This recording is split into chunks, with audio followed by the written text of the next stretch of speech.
माननीय सभापति महोदय, आज आपने मुझे राजस्थान स्वास्थ्य का अधिकार विधेयक 2022 पे बोलने का मौका दिया। पक्ष विपक्ष के सभी साथियों ने इस बिल को लेके अपने अपने विचार व्यक्त किए। मैं तो माननीय मंत्री जी बैठे हैं, प्रवर समिति की छह बैठकों के बाद भी आज प्रदेश की स्थिति है कि हजारों की तादाद में डॉक्टर पिछले 2 दिन से विरोध कर रहे हैं।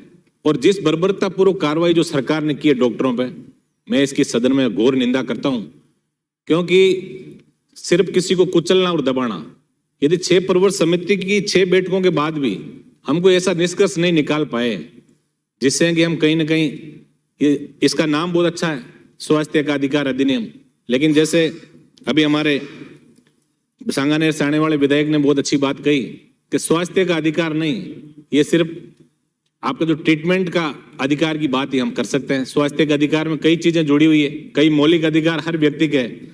माननीय सभापति महोदय, मैं ये जो अधिकार, जो स्वास्थ्य का अधिकार अधिनियम है, इसके पीछे मंशा हो सकता है आपकी अच्छी हो, लेकिन जिस मंशा के साथ जो हम काम यहाँ करवाना चाहते हैं, हम एक तरफ तो डॉक्टर का भगवान का दर्जा हम लोगों ने दे दिया, चाहे हमारे स्वार्थ के लिए दे दिया पक्ष विपक्ष के लोगों ने, लेकिन आज सड़कों पे वो आंदोलन करें और जिस तरह से जो 2 दिन से कार्रवाई हो रही है, आज भी हम अभी डॉक्टरों से मिलने गए, चारों तरफ से उनको ऐसा बंधक बना रखा था जैसे कोई आतंकवादी घुस गए हो। और पूरे वाटर कैनन की बौछारें महिलाओं पे और जो महिला डॉक्टर उन पे इस तरह से आप बर्बरता पूर्वक कार्रवाई करके, और किसी को फिर तो ये अधिकार अधिनियम यहाँ लाने की चर्चा ही नहीं थी। आप ये कहोगे सत्ता पक्ष के व्यक्ति जो करेंगे वो फाइनली है। मैं माननीय मंत्री जी, आप जब सहकारिता मंत्री थे और मैं चूंकि सहकारिता से जुड़ा हूं, तब आप बड़े संवेदनशील थे, लेकिन जब से ये शायद हो सकता है कि विभाग ऐसा हो जिन्होंने निरोगी राजस्थान का, हमारे केकड़ी से आने वाले विधायक निरोगी राजस्थान का सपना लेके आए, उनके सपनों को आप लोगों ने चूर चूर कर दिया। ये कहीं ना कहीं विभाग के अंदर हो सकता है कि ऐसा हो, आपकी जो आभा है वो कहीं ना कहीं कमजोर हुई है। मंत्री जी, इस बात को भी आप सोचें। आज सबसे बड़ी बात ये होती, आप RGHS की बात करें, CGHS की बात करें, मॉनिटरिंग कहाँ है आपकी? आज स्थिति एक प्राइवेट जो मेडिकल स्टोर जो है उनका RGHS और CGHS का भुगतान हो सकता है समय पे हो, लेकिन सहकारी संस्थाएं जो है वो रीढ़ है इस प्रदेश की, उनको समय पे भुगतान नहीं हो रहा है। आधी से ज्यादा सहकारी संस्थाएं घाटे में जा रही है। और इस भुगतान के अंदर भी मंत्री जी, मैं बिल्कुल वही बात आपको कहूंगा जो सत्य है, इस भुगतान के अंदर भी बड़ी जो हेराफेरी जो है वो बड़े लोग कर रहे हैं, शायद आपके ध्यान में नहीं होगा। मैं माननीय सभापति महोदय, आप भी चूंकि बहुत बड़े बड़े पदों पे, प्रशासनिक पदों पे रहे, इसके अंदर जो चिरंजीवी योजना, ये सही है, सब विधायकों ने कहा कि 80 से ज्यादा ट्रॉमा सेंटर राजस्थान के अंदर है। इस बार हमारे इलाके में भी आपने ट्रॉमा सेंटर की सौगात दी, मैं उसके लिए आपको धन्यवाद भी दे देता हूं। लेकिन जो PSC CSC पिछले 2 साल से दिए, और मैं तो ताजुब तब होता है जब 2013 के अंदर तत्कालीन माननीय मुख्यमंत्री अशोक जी गहलोत ने हमारे 5 सिद्धा के अंदर CSC की घोषणा की। उसके बावजूद भी आज तक एक ही डॉक्टर है, वो PSC का PSC पढ़ा है कागजों के अंदर, वो सामुदायिक स्वास्थ्य केंद्र बन गया। यही हालात अधिकतर विधायकों के हैं। मैं तो, मुझे बड़ी खुशी तब होती, मैं कोई तारीफ नहीं कर रहा हूं, जब माननीय हमारे गुलाब चंद जी कटारिया जब गृह मंत्री हुआ करते थे, बिल्कुल संभाग स्तर पे भी मीटिंग होती थी जनप्रतिनिधियों की, जिला स्तर पे भी मीटिंग होती थी जनप्रतिनिधियों की, लेकिन मेरे हिसाब से आपने इसके अंदर ज्यादा रुचि दिखाई नहीं। कभी हम लोगों से भी आप गेट टुगेदर करते, हो सकता है हम अच्छे सुझाव आपको देते।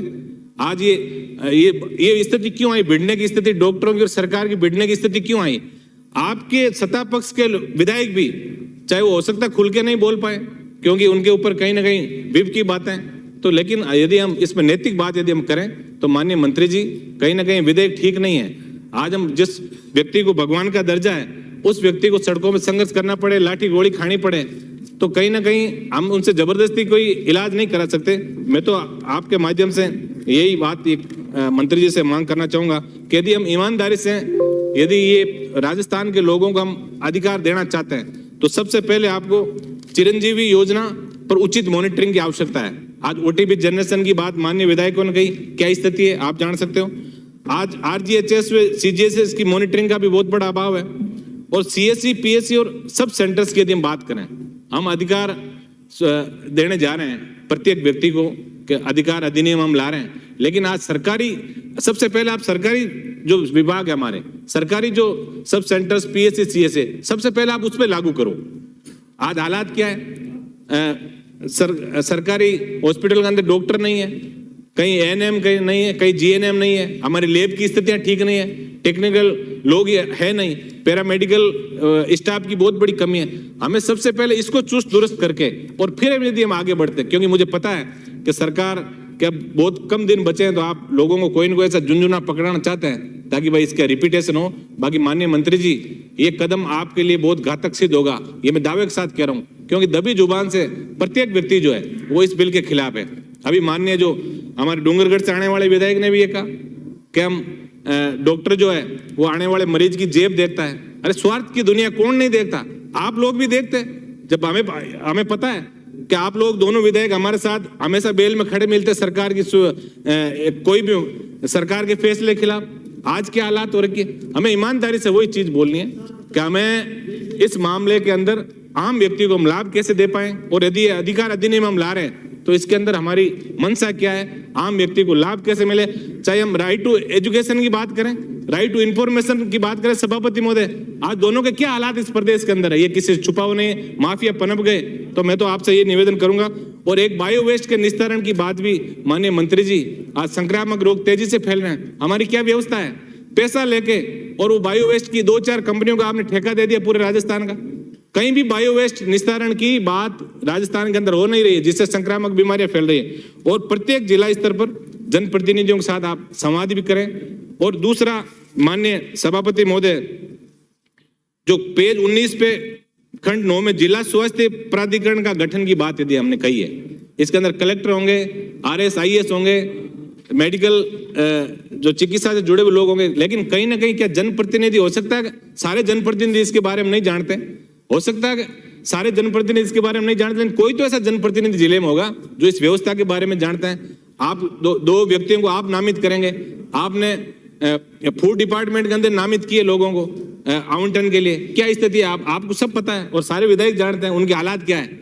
मैं तो इतना आपसे निवेदन करूंगा, यदि हम ईमानदारी से सब लोग मिलके और राजस्थान के प्रत्येक व्यक्ति का स्वास्थ्य अच्छा कैसा हो, ये हमारी मूल भावना है, तब तो हम सब लोग मिलके और कोई न कोई ऐसे ठोस उपाय समझाएं और आप बताएं, और जिससे कोई न कोई अच्छा मक्खन निकल गए। मैं तो माननीय मंत्री जी, मैं सभापति महोदय आपके माध्यम से मंत्री जी से निवेदन करूंगा, ये जो अधिकार अधिनियम है इसके अंदर आप जल्दबाजी नहीं करें, डॉक्टरों के साथ भी बैठ के और कोई न कोई ऐसा रास्ता जरूर निकालें। इसलिए मैं आपसे ये निवेदन करूंगा कि इस अधिनियम को जो है इसको आप 6 महीने के लिए पुनः आप प्रचारित करें। धन्यवाद। जय हिंद। श्रीमती दीप्ति।